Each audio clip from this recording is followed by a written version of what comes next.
Responding to a request by the General Conference, Ellen White sailed to Europe with her son Willie, his wife Mary, their 3-year-old daughter Ella, Ellen's assistant Sarah McInturfer, and others. Both Sarah and Mary were close to Ellen and called her mother. On the 3-week voyage, Ellen and the young women worked on letters and articles, making good use of the calligraph, an early typewriter. When the party reached Liverpool, England, on August 18, 1885, they were met by M.C. Wilcox, editor of the Present Truth, George Drew, and William O'Neill.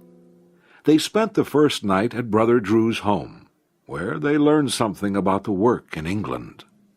I was a sailor for 15 years before my conversion. Perhaps that's why I'm a ship missionary now. How effective is that work, Brother Drew? Well, Sister White, during the first quarter of last year, I visited 680 ships to distribute literature. That's a lot of contacts. It is, Brother White. I also sell books and magazines to the crews and passengers. One of my first converts back in 1883 was Captain A.F. Lundquist, who took the message to his home in Finland. And what about work in the city, Brother Drew? Oh, Sister Mary, Liverpool is a city of 300,000 inhabitants, and there are only 2 of us to work. Only 2? What can 2 denominational workers do to let in rays of light on such a great city? It hurts me to think of how few workers there are, with so much to be done. Help must be sent to the city. What is Grimsby like? We're eager to see the headquarters of the work here in England. We'll go there tomorrow. Grimsby's an interesting town. It's much smaller than Liverpool, only 30,000 inhabitants, and it's the greatest fishing port in England. We send out more than 9,000 copies of Present Truth from there every month. Ellen spoke at 4 meetings in Grimsby that weekend, then visited Ulceby and Risley. She toured the British Museum in London and Roman ruins in Southampton. Although plagued by a bad cold, she continued to speak at numerous meetings, and in Southampton, as she began speaking to a crowd of 600, her voice suddenly cleared. On September 2nd, after 2 weeks in England, the party crossed the Channel to Calais, France.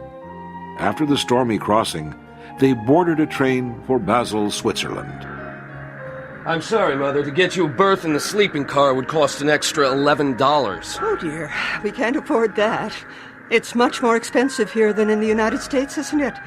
We'll make do with our second-class seats. I was able to get us a compartment to ourselves. You know, if we arrange our satchels and boxes carefully between the seats, perhaps we can turn our compartment into a sleeping car of a sort. Oh, what a good idea, Mary.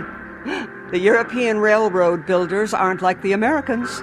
They haven't planned to prevent the comfort of passengers. Let's board then. We're scheduled to arrive in Basel at 6 tomorrow morning. B.L. Whitney, president of the Swiss mission, met the travelers with a hired hack.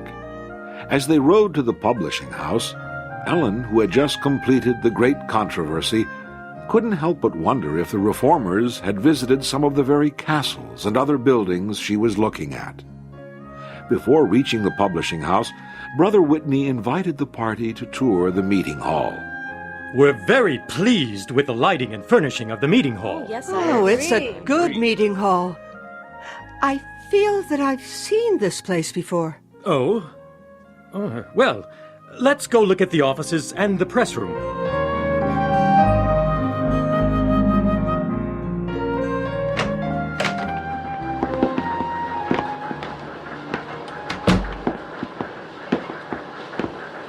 I've seen this press before. This room looks very familiar to me. Those 2 young men over there are the pressmen. I'll introduce you. Where's the other one? What other one? There's an older man here, and I have a message for him. Oh, you mean Albert Dicey, our foreman. He's in the city right now on business, but how did you know? How did you know? Yes, Mother, how? I had a vision in Battle Creek, about 10 years ago. Yes, it was 1875. I was shown presses running in many countries, printing periodicals, tracts, and books on present truth. I didn't know the names of the countries, but I knew I'd recognize the presses when I saw them. And ours is one of them? How wonderful to know we're doing the very work God wants us to do. Ellen was busy in her new home. After unpacking that first day, she wrote a 12-page letter to Dr. Gibbs at the Rural Health Retreat in St. Helena, California. And the next day, she wrote 30 pages to other people. From the windows of their apartment, the family could observe the activities on the common below. The soldiers are drilling on the common again. They're so colorful. They're so thorough. Why shouldn't there be a large army of Christian soldiers right here in Basel, drilling for service in the battles to be fought in the countries of Europe? Battles? Battles against tradition, superstition, and error. Why should we be less earnest or painstaking in our preparation for spiritual warfare than these soldiers are for earthly wars? What can we do to prepare? We need church-sponsored schools, for one thing. Many of our members in Europe feel obliged to send their children to school on Sabbath. If we had our own schools, that question wouldn't arise. And we'd also be preparing missionaries to work in their own countries. Saturday school attendance was to be a painful problem in some countries in Europe, and the need for church schools was great. But there was much to be done before these schools could be established. On September 10, 1885, the second annual Swiss Conference session opened in Basel with nearly 200 attending from 5 countries. Ellen spoke several times and found the believers eager to hear her messages. At the end of her talk on Sunday afternoon, September 13th, she made a surprise altar call. I know this is new to many of you, but it's common in other places, and I believe it's appropriate at this meeting. All who desire to be Christians, all who feel you have not a living connection with God, come forward. We will unite our prayers with yours for the pardon of sin and for grace to resist temptation. My brothers and sisters, it looks as though everyone has stood. Obviously, there's no room for all to come forward. I suggest you be seated, and we shall all seek the Lord together. Amen. Immediately after the conference ended, September 14th, the third annual meeting of the European Missionary Council opened and lasted until September 28th. In her morning devotionals, Ellen focused on the importance of love and tact in presenting the message, and the need for church members to respect one another's opinions. One afternoon, as she sat writing a long letter to Elder G.I. Butler, president of the General Conference, there was a knock at the door. Sarah, will you please see who's at the door? Yes, Mother.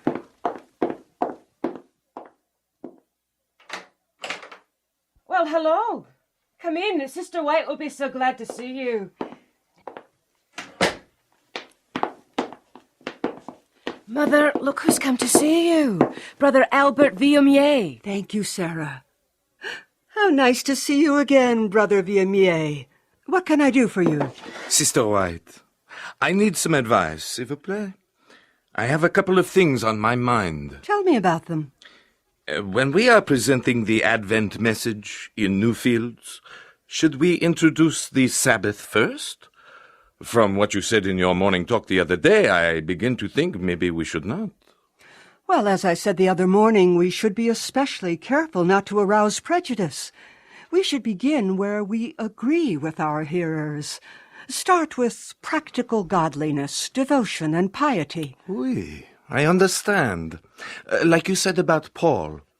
He did not tell the Jews first about Christ's life and death.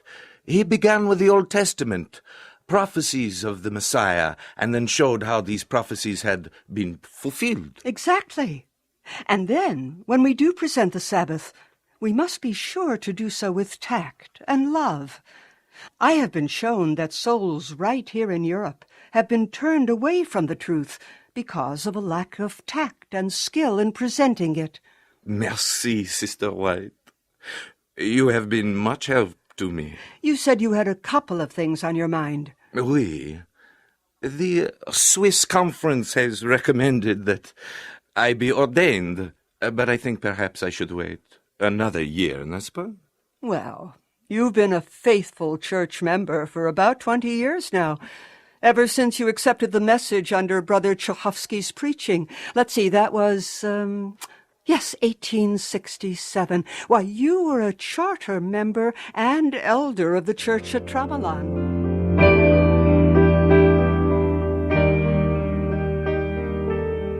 Albert Villers-Millet was ordained the last evening of the conference. His son, Jean, who was editor at the publishing house in Basel, gave many years of service to the cause both in Europe and America. The name Villers-Millet is well remembered today among believers in France and Switzerland.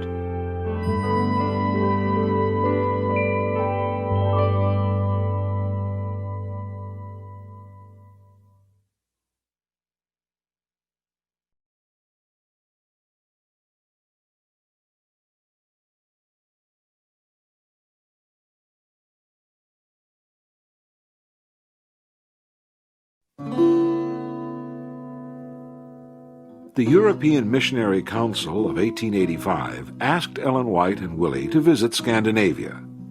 They left Basel, Switzerland, October 6, 1885, with Sarah McInterfer and translator Cecile Dahl, while Mary stayed at the publishing house where she worked as a copy editor. The train passed the city of Mannheim, Germany, where that year an engineer named Carl Friedrich Benz tested the first successful gasoline-driven motor vehicle. The party reached Copenhagen, Denmark on October 9th, and in spite of a severe toothache, Ellen began a series of talks. The crowds grew each night. What is it, Mother? As the crowds get larger, you act almost as though you know these people personally. I almost do, Willie. There are some in the audience who seem deeply interested. They're persons of talent. I remember their faces. Remember? But you've never seen them. They've been presented before me. I feel the peril of souls here. Some will decide from this time to obey the truth, and some will refuse the cross. During her week in Copenhagen, Ellen found time to tour the lovely city and to visit the Wax Museum, which had opened 2 months earlier. Then, the party boarded a steamer which would take them across the Kattegat to Malmö, Sweden. This city had belonged to Denmark during the Reformation and was the first Danish city to embrace Protestantism.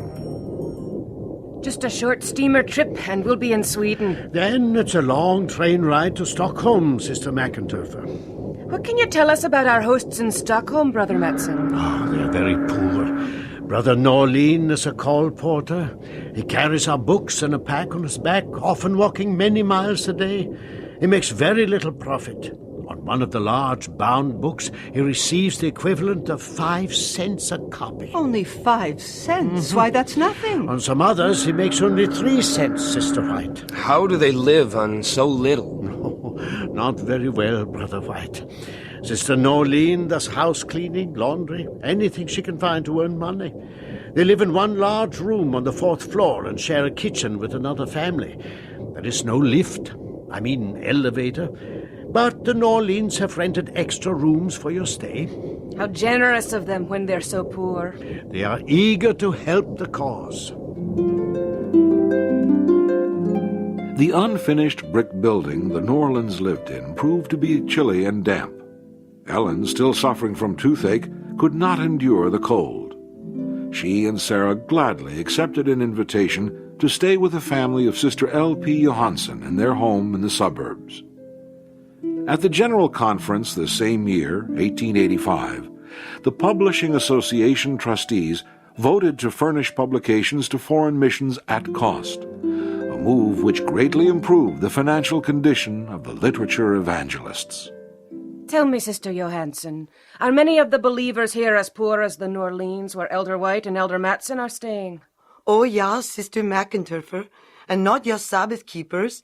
Wages for the laboring class are very low, about the equivalent of 35 cents a day in the summer and 15 cents in the winter. And I suppose keeping the Sabbath makes it harder to find work. Yeah, that it does, Sister White. The elder of one of our churches works as general manager of a store, and when he accepted the Sabbath, he was able to keep his job, but his salary was cut from 700 to 600 kroner a year. We in North America have no idea how hard it is for our brethren in these countries. That's true, Sister McInturfer. And what's worse is the strong prejudice against any religion but the state church. Each town has a church council that can forbid any preaching it thinks is dangerous to the state religion. Fortunately, the law isn't used much anymore, and there's strong sentiment in favor of freedom of speech and conscience. So we hope it will soon be changed. While in Stockholm, Ellen was impressed to speak on the importance of stricter Sabbath keeping, even though Elder Mattison urged her not to. During the testimony meeting that followed, several people expressed their appreciation of her message and their desire to keep the Sabbath more carefully. Ellen also visited with believers in several other cities, including Örebro and Grythyttehed. In Kopparberg, she encountered her first Swedish smorgasbord. The bitter cold, 25 degrees below freezing, took its toll on her, but she kept going. At noon Friday, October 30th, the Whites party arrived in Christiania, now Oslo, Norway. They stayed with Elder and Mrs. A.B. Oyen, Americans who had come to Norway in the summer of 1884 to supervise the publishing work there. Brother Oyen took Ellen and the others to see the new publishing house and meeting hall being built. Ah, here we are. Go right in.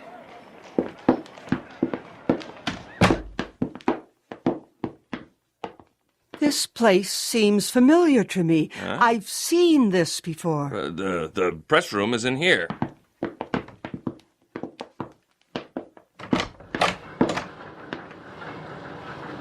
I've seen these presses before.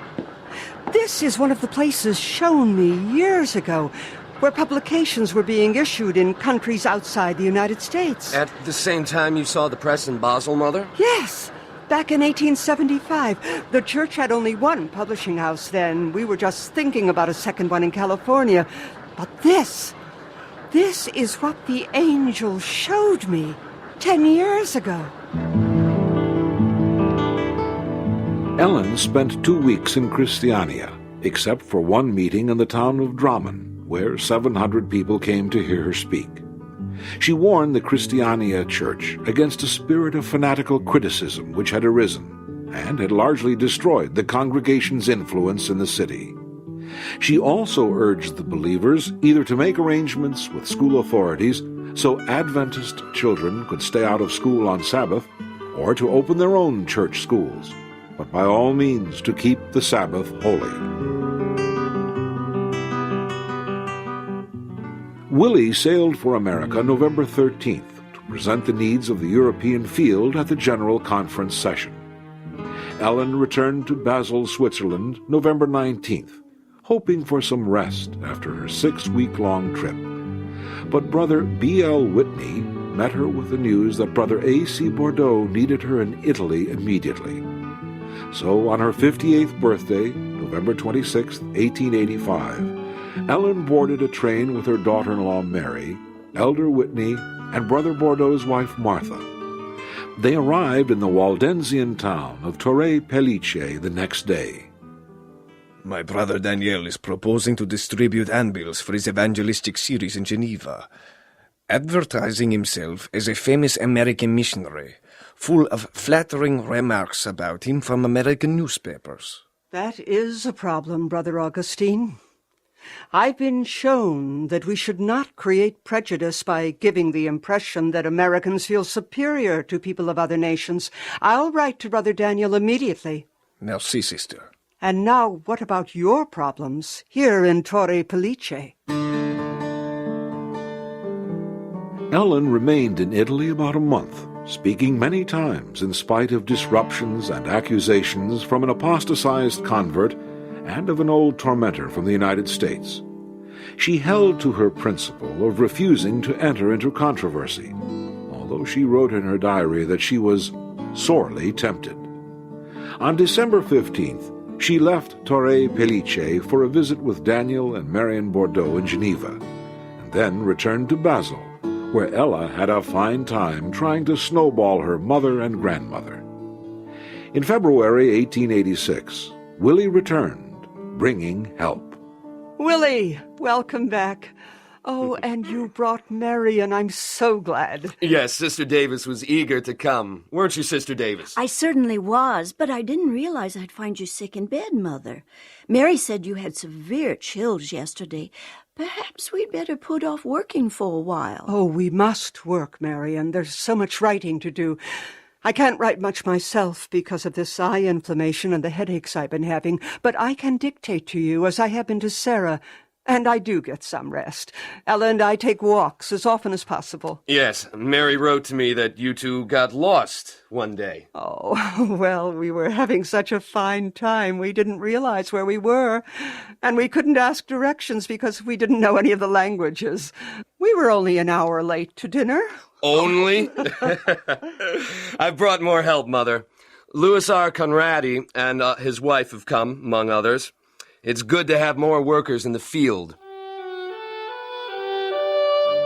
During 1886, Ellen traveled in Switzerland, Italy, Scandinavia, and France. Willie and Mary had a baby they named Mabel. Jenny Thayer became editor of the Present Truth in England, and Brother Conradi made a trip to Russia. In March of 1887, Ellen received sad news from America. Willie, I've just received word that Brother Dudley M. Canright has left our ranks. Again? This is the third time. And the last. He asked for his name to be taken off the church books. You don't seem surprised. I'm not. In a dream not long ago, I saw Brother Canright trying to desert a strong vessel sailing in rough waters, to take his chances of a rotten vessel doomed to destruction. I wrote a warning to him then. It's so tragic. Brother Canright has been an able leader and a strong defender of our faith. You must feel it especially, Mother. You and Father were very close to him. Yes, we were. I have labored with him for a long time, and so have others. But Brother Canright would dwell on doubts. Well, now he's lost to the cause. Ellen's time in Europe was coming to a close. Leaving Willie and his family in Basel, she once again held meetings in Germany and Scandinavia. Then, on June 14th, she was present for the opening of the first European camp meeting in Moss, Norway. After the camp meeting, she went on to England. Why, Willie, what are you doing here? I thought you were in Basel arranging for my passage home. I'm staying in London, Mother. Mary's with me. What's wrong, Willie? Mary's very ill. The doctors say it's consumption. She must go to Battle Creek, where Dr. Kellogg can care for her. Well, of course. She and the girls will go back with me. Ellen, Mary, and the children sailed for the United States on August 3rd, 1887. Mary lived for 3 more years, but tuberculosis had done its deadly work. She died in 1890 with Willie at her side. This writer, publishing house worker, and editor was mourned by all who knew her, but by no one more than her mother-in-law and friend, Ellen White.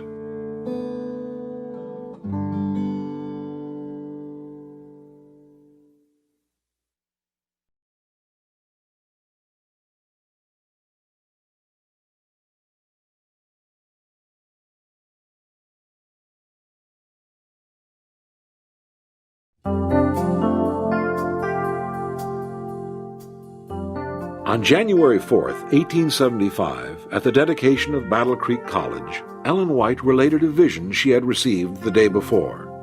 Stephen Haskell, sitting beside the platform, realized that Ellen's information was the same as some reports he had recently given to James about conversions in other countries.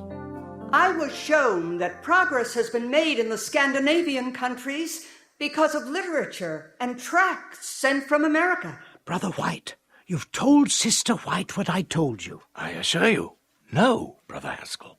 There is strong interest in those northern countries and in other countries in more remote parts of the world. May I interrupt a moment? Yes, of course. Are you relating what someone has told you or what you've seen? Why, I'm relating what I've seen. I've also seen that there are unthought-of fields where the work is to be preached and papers are to be printed.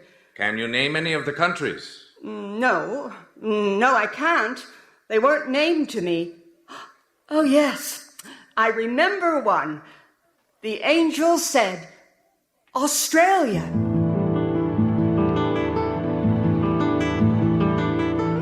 Australian Alexander Dixon had learned of the Sabbath truth in 1861 from Hannah Moore, a fellow missionary in Africa. Returning to his homeland, Dixon asked the General Conference to print literature for his people. When his request was denied because of commitments to the new work in California and Europe, Dixon paid for some printing himself. Eventually, broke and discouraged, he gave up the Sabbath. Finally, at the General Conference autumn session in 1884, 10 years after Ellen's vision, the church took action. That Elder Haskell go to Australia next May, taking with him a competent corps of laborers to establish a mission. That Elder J.O. Corliss and Brother W. Arnold prepare to go with Brother Haskell. It's decided, Brother Corliss. M.C. Israel and his family will go with us, and so will Henry Scott. I'm glad of that, Brother Haskell. My wife and children will be happy to have another family along. Brother Israel's an experienced missionary, Brother Arnold's a self-supporting colporteur, and Brother Scott's a skilled printer. It's a good group that's going. And none too soon. We're already 10 years behind. I almost wish I didn't have to hurry back for the General Conference next November. But I wouldn't want to be away from Mary that long. Anyway, and she's not well enough to travel with me. It's a long way from Massachusetts to Australia. Are you well enough, Brother Haskell? You look exhausted. I am, but there's so much work to be done. I can't slow down. I can rest on the voyage.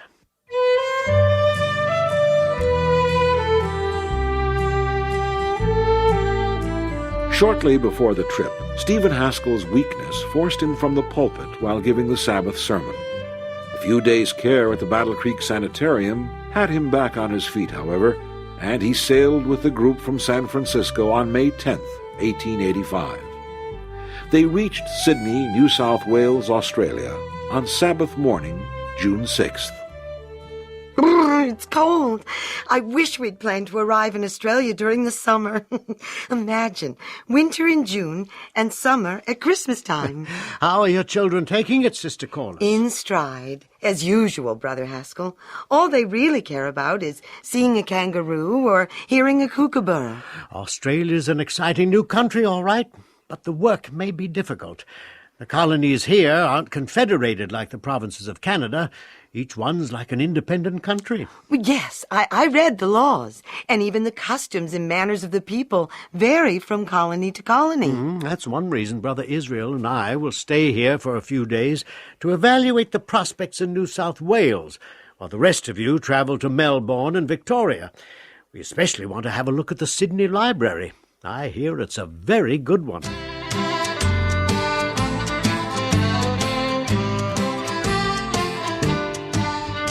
Well, gentlemen, are you finding what you're looking for in our library? Well, yes, we are. As we told you when we arrived, we're in Australia to represent our church. We're delighted to find 13 of our books listed in your card catalogue. We are very encouraged. I wouldn't be too excited if I were you, mates. 10 years ago it was different. There were a lot of immigrants from England, and they rather fancied themselves to be like your pilgrims. They thought anything American was fair dinkum. Fair dinkum? Sounding true like. Now, though, everyone's pretty much decided what they think, and they're proud of being Aussies. They ain't about to let a bunch of Yankees change their minds. Good day, gentlemen.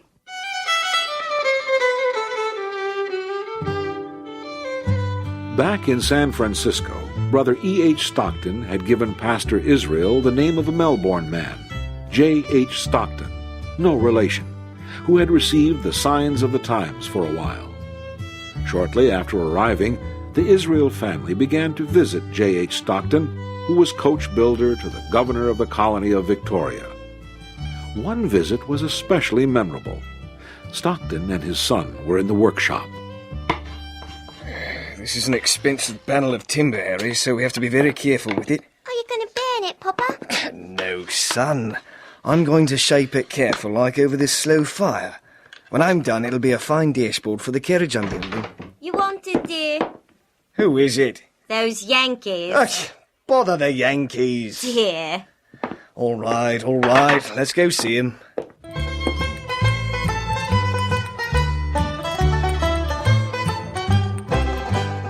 And so, you see, God commanded us to worship him on the last day of the week, not the first. The Bible texts you showed us certainly do point to the seventh day as the Sabbath, Pastor Israel. You've given us a lot to think about, Pastor. What's that smell? Like wood burning. The dashboard!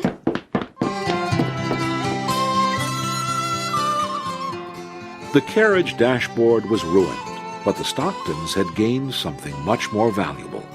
On July 4th, 1885, the Yankees organized a Sabbath school in a rented house in the suburb of Richmond. As the service came to a close, there was a knock on the door. Pastor Israel answered. Come in, Mr. Stockton. What can we do for you?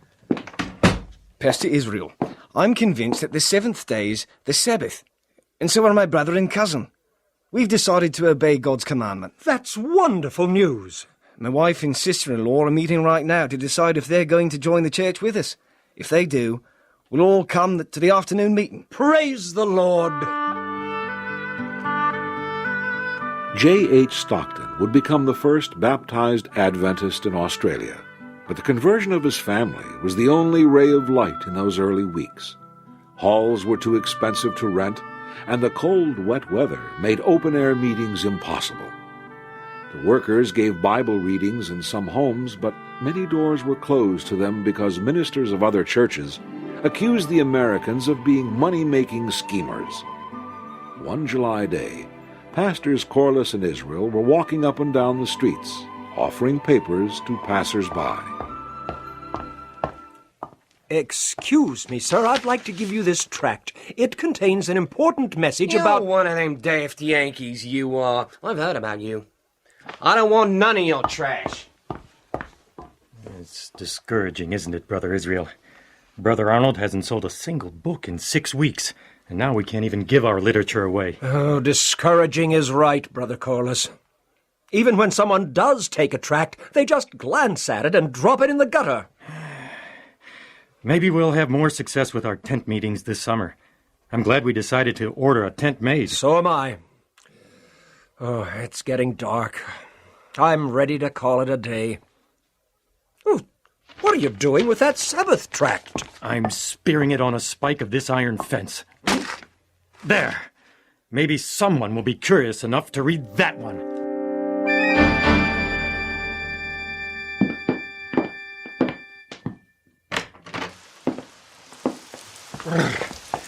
It's a cold rain, Mr. Woods. Aye, Mr. Miller, that it is. Still, I'm right glad to close up the print shop tonight. It's been a long day. Long, but not unpleasant. Our business is prospering. I cannot say Australia's not been good to me. Good-o. A flourishing business to provide a livelihood, and a sweet young lady who's promised to marry you. What more could a dour Scotsman ask? I'm not so dour, and you ken it well, partner. I'm off. Good night. Good night. Now, what's that paper stuck up on that fence spike? Some kind of religious leaflet. Which day do you keep and why? The fourth commandment. Seventh day. Saturday? This is a good subject for next month's debate at the Mutual Improvement Society. I'll take the position of this tract that Saturday's the Sabbath. Wait till I tell Mr. Woods. Together, these two men, W.H.B. Miller and J.H. Woods tracked down the source of the Sabbath leaflet and invited Pastor Corliss to attend their debate. At the end of the evening, Corliss spoke to the group about prophecy. He was invited back the next week, and after his talk, a woman rose to her feet. Yes, Mrs. Romero? You wish to respond to Pastor Corliss? I do, Brother Miller. For years I've been troubled because my church keeps Sunday rather than the seventh day as the Bible commands. Pastor Corliss, I endorse all you say. I'll keep the very next Sabbath. Mrs. Romero was the first woman to join the church in Australia. 17 people joined the church, including, after some reluctance, Mr. Woods' fiancée. Miller and Woods eventually became ordained ministers who gave years of faithful service. And all because of that one tract stuck up on the spike of an iron fence.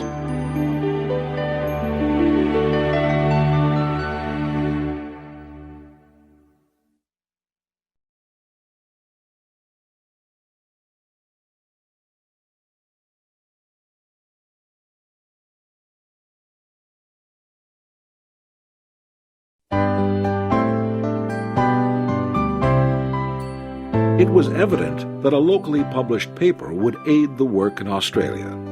A local address would establish an impression of permanency and encourage contacts. Papers could be distributed more quickly. Charges against Adventists in the public press could be answered in a denominational paper, and postage costs would be cut in half. The pioneers decided to print a 16-page monthly, Bible Echo and Signs of the Times. But as usual, there was one big problem. I'm eager to start the paper, of course. That's why I came down here. But how can we? We don't have any money for equipment. True, Brother Scott, but we must go forward in faith. The work in Australia has been made more difficult for us because we lacked the faith to move ahead 10 years ago. I don't believe God wants us to hold back now. I agree with you, Brother Haskell. Brother Scott, if you're willing, I'll be glad to go with you to look for suitable equipment. Thank you, Brother Corliss. I know of some merchants who have the sort of equipment we need. Let's explain the situation to them. You undertake to do business with no credentials, without any bank account, without any standing in the city? We need the printing office. Oh, I can't do business with you. Good day. Well, I've never done business that way. Haven't you any money at all? £10. When can you pay for this? In 4 months. Will you give me your note to be paid in that time? Yes, sir. This isn't a business way of doing it, yet I feel impressed to let you have it. The equipment cost £1,000, or $5,000. William Arnold donated £240, or $1,200, from the proceeds of his books, which suddenly sold by the hundreds. J.O. Corliss gave $550, and Stephen Haskell $225. Donations came from converts and from the merchant himself. The print shop was set up in the suburb of North Fitzroy in September 1885, and new converts W.H.B. Miller and J.H. Woods sold their printing business to throw in their lot with the work of the church. October 8, 1885, Stephen Haskell arrived in New Zealand to sign up sales agents for the Bible Echo and Signs of the Times. In Auckland, he stayed in a boarding house operated by Edward Hare, a transplanted Irishman, and his wife Elizabeth. The Hares were puzzled by their lodger, who did not eat meat or drink tea, and whose Sunday was on Saturday. The other lodgers soon complained that the reverend gentleman was bewitched. Mr. Eyre! Mr. Eyre! That bloke in the room next to me is daft. He keeps talking to himself, and there's this strange clicking sound coming from his room every night. Either get rid of him, or I leave. He's some old crank we got hold of. We'll just have to go. Oh, no, Edward, don't be so hasty. I really believe he has the truth. I'm going to show you that you're not right, Lizzie. I'm going to go up to his room and get to the bottom of things right now. I'll be back when I know what's going on.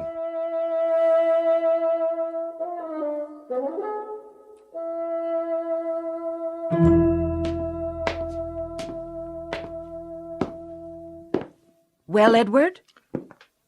Lizzie, that man isn't daft. He's praying for us. He has the truth, I feel sure. Let's hear him out. Well, didn't I tell you and you wouldn't believe me? But what makes that clicking sound? We'll ask him. Why, it's my typewriter, Mr. Hare. See, I put a sheet of paper in like this. Then I strike the keys, and I can write letters and articles for our church papers.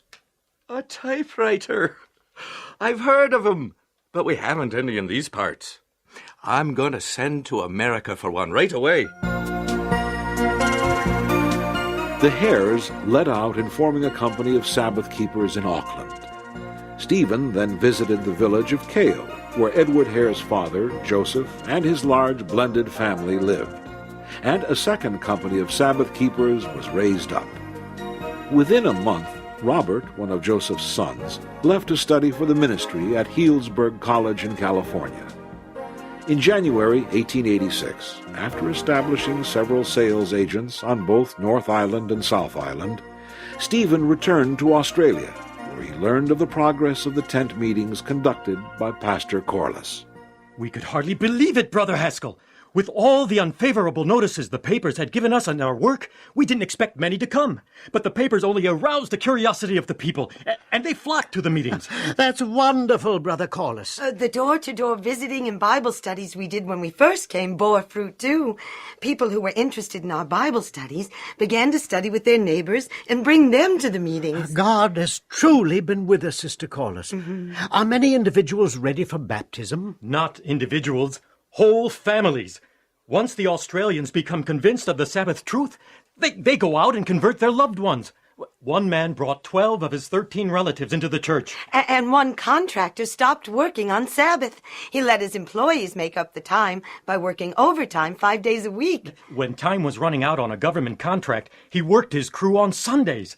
Well, the police planned to arrest him for Sunday work, but a lawyer stopped them. He told them that English law is based on God's law.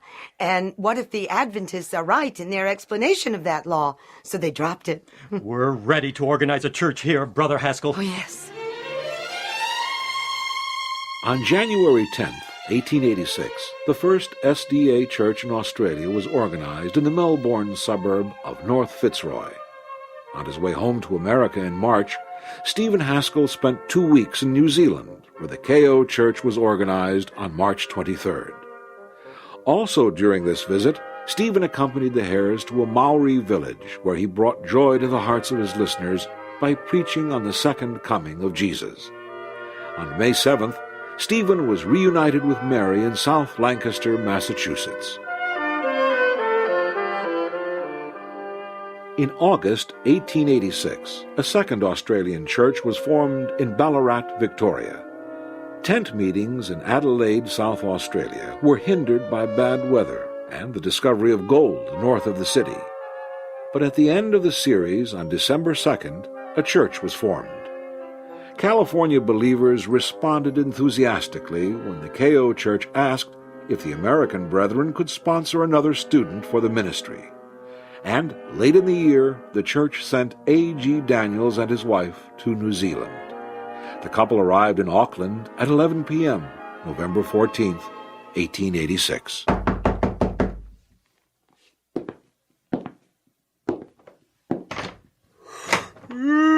Yes. Brother Hare, I'm Pastor Daniels, and this is my wife, Mary. How do you do? Come in, come in. Sure, and we've been meeting every ship for days. We'd about given up hope you were coming. The Alameda left San Francisco late, and we just now got in. Someone kindly directed us to your home. I'm glad you got here. Get settled for the night, and Lizzie and I will talk with you at breakfast.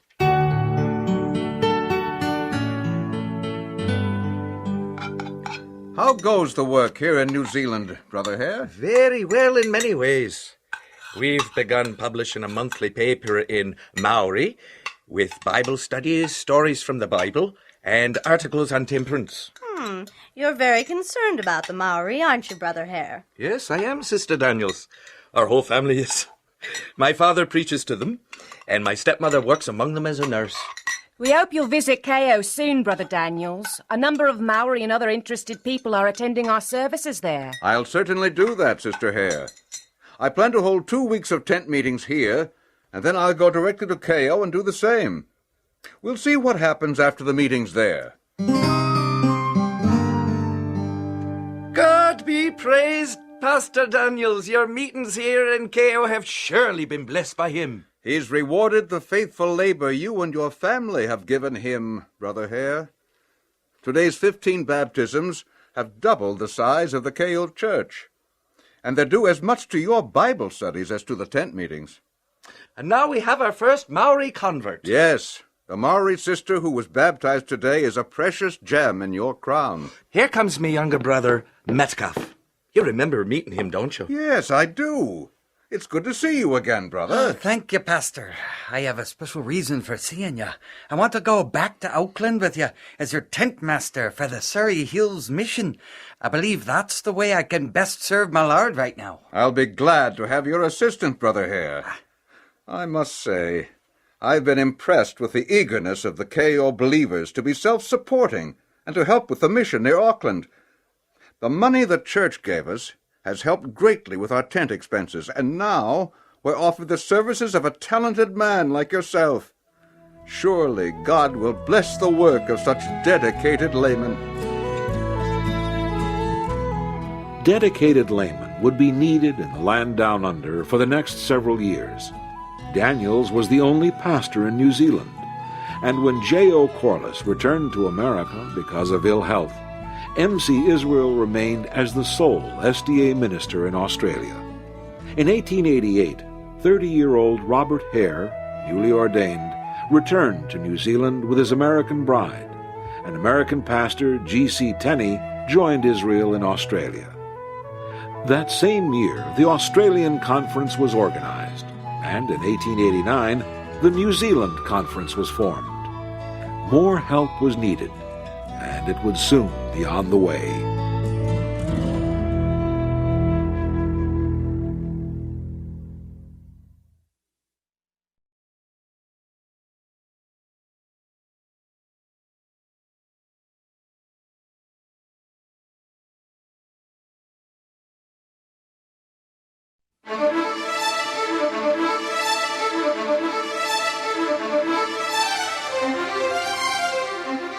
Under the efforts of dedicated laymen, the work in Australia and New Zealand was growing. The few ordained ministers needed help. As early as 1886, J.O. Corliss had written to Ellen White, "It may be that the Lord will impress the heart of Sister White and Brother Willie White to come this way for a season. The brethren and sisters need the testimony that Sister White can give them. We have started a printing office and shall stand in need of counsel, the very help that Brother Willie White can afford." By 1891, church membership down under had reached 700. In March, the General Conference voted that a Bible school be opened in Australia. It also voted to invite Ellen White and her son Willie to go to that field. Expecting to spend his time in constant travel, Willie left his motherless daughters with Mary Mortensen in Battle Creek. Ellen celebrated her 64th birthday on the voyage. In the early morning of December 8th, the party arrived in Sydney, where they were met by A.G. Daniels and his wife Mary. Welcome to Australia. Brother and Sister Daniels, how good to see you. You know Willie. Oh, yes. And this is Elder George Starr and his wife Nellie. My helpers, Emily Campbell, Fanny Bolton, my dear Marion Davis, and my niece, May Walling. Welcome to Australia. We're delighted to be here. Oh, you must be starved. Here, get in the carriage and we'll take you to our house for breakfast. Thank you, Mary.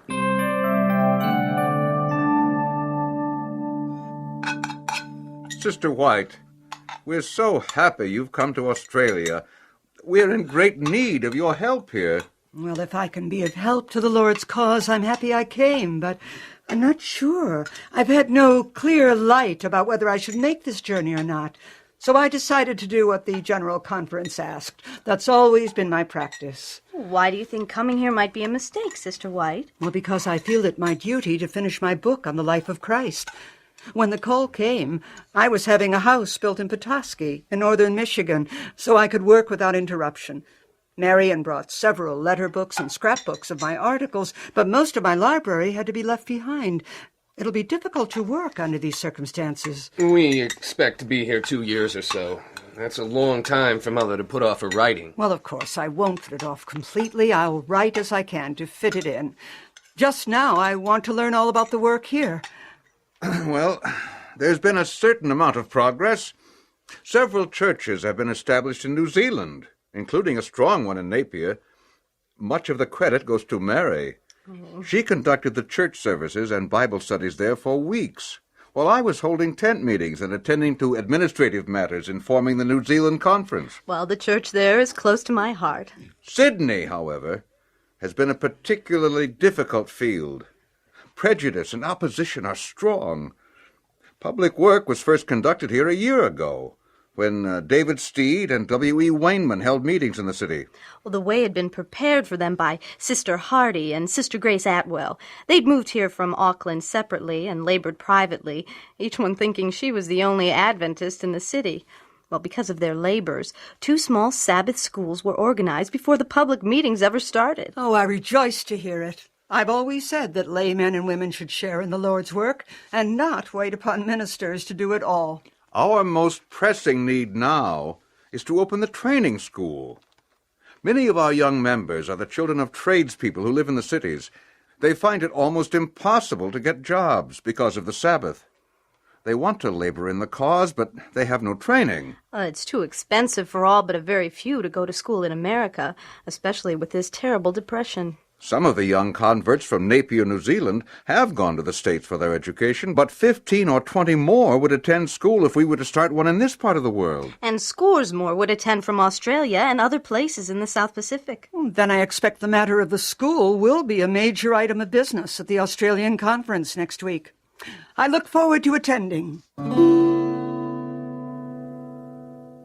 At the Australian Conference session, which opened in Melbourne on December 24, 1891, Daniels was elected president.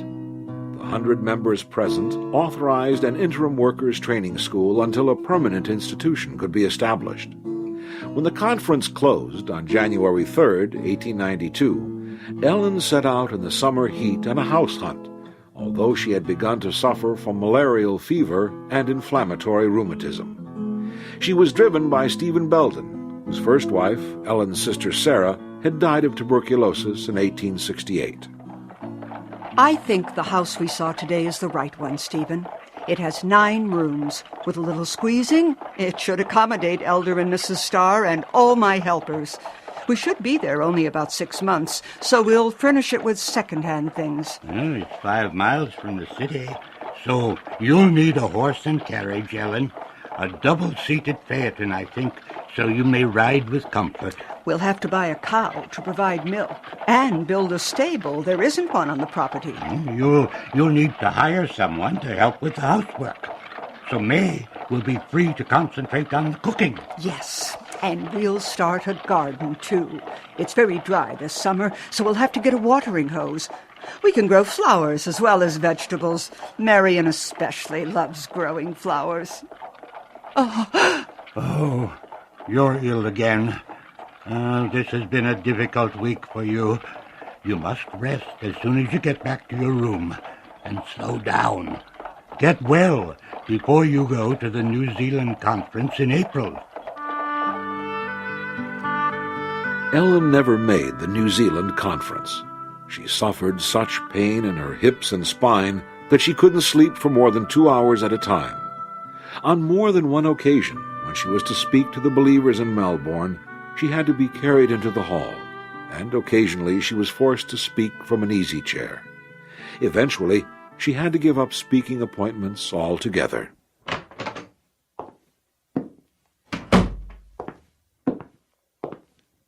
Mother, you look like you've been crying. I'm afraid I was, Willie, for a while. This is the most terrible suffering I've experienced in my whole life. Since we left America, we've had nothing but anxiety, suffering, and burden-bearing. I can't help but wonder if it was a mistake to come. Mother, I'm so sorry. Have you been able to work at all today? A little. I sit in a chair for a couple of hours, with pillows around me, and write on a cardboard on my lap. Then May helps me to the bed, and I sit here with more pillows supporting me and write for another hour. But I'm so exhausted from want of sleep that I keep dropping off over my work. And now the physicians say I'll never walk again. I know. Maybe you should give up writing, too. At least for a while. Just rest. Oh, no, I can't do that. I've made so little progress in my book on the life of Christ. And then there are so many articles to write, and letters of counsel, and it's all under pressure of time, because I have to have everything ready to go off in the American mail. Writing is all I can do, and I mustn't give that up.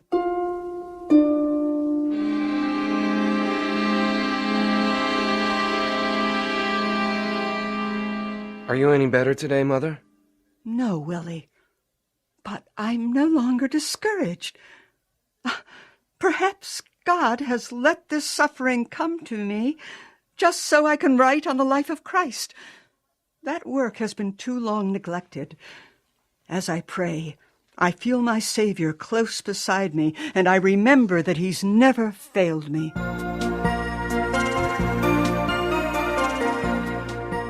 In March, copies of Steps to Christ arrived from America.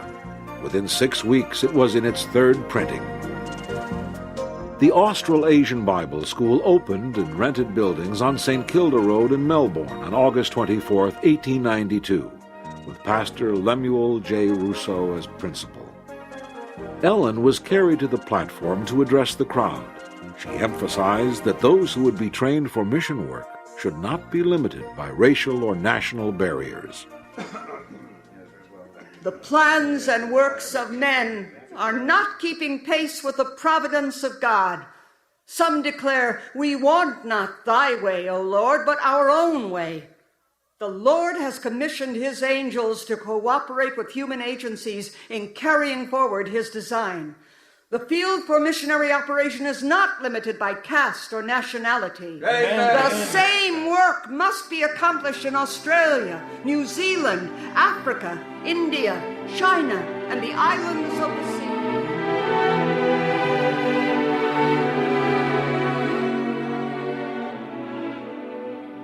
Brother Rousseau, I'm so glad you and your wife have come from America to help us. Thank you, Sister White. We're happy to be able to come.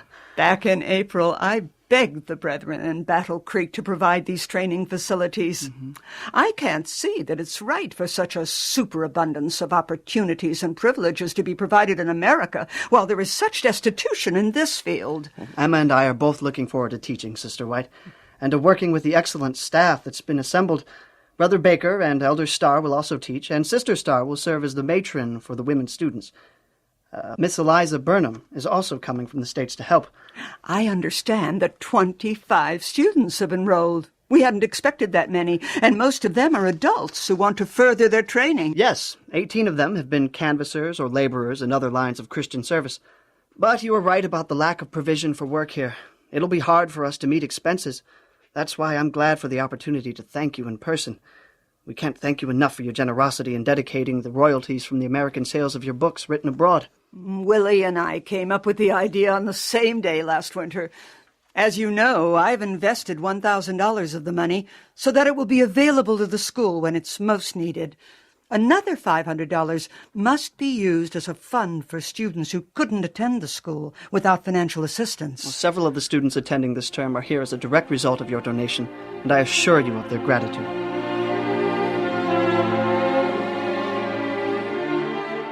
In late September 1892, early spring in Australia, Ellen moved to the warmer, drier climate of Adelaide, South Australia, and her health began to improve.